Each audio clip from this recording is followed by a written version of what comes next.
We're gonna tie the rapid Alpine butterfly. We've covered the Alpine butterfly before, but this is a quicker way of tying it in a sense that you wouldn't even need to necessarily think about it while you're doing it. So whether you're in a competition setting or in a real life rescue setting, this is a great one to practice to improve the way you tie the Alpine butterfly. The knot is inherently the same.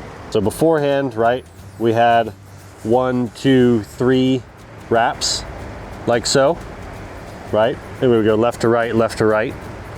Whereas in this one, we're gonna grab the rope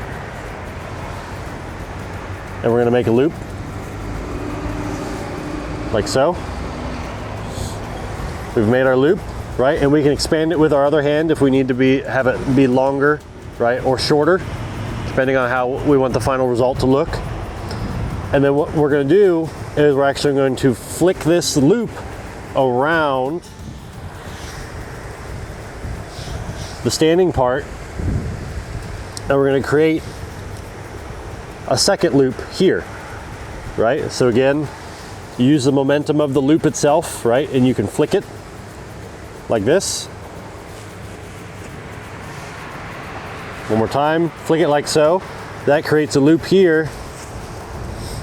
And then you can shove some fingers in there to then bring this loop all the way down and around and grab it with your fingers and then expand the loop. Now this other hand is free. You can pull down at the same time and tighten and dress the Alpine butterfly.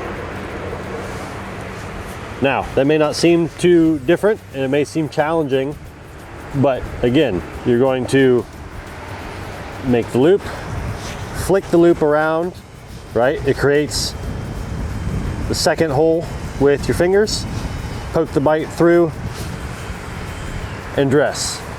So how does that look in the actual setting, right? It's very rapid. You're going to take, loop, around, flick, and pull.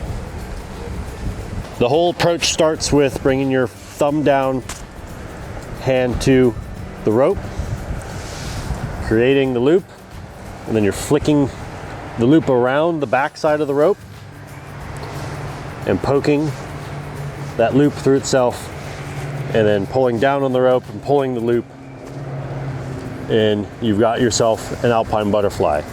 The only thing we've changed is this is a faster way, a rapid way of tying the Alpine butterfly.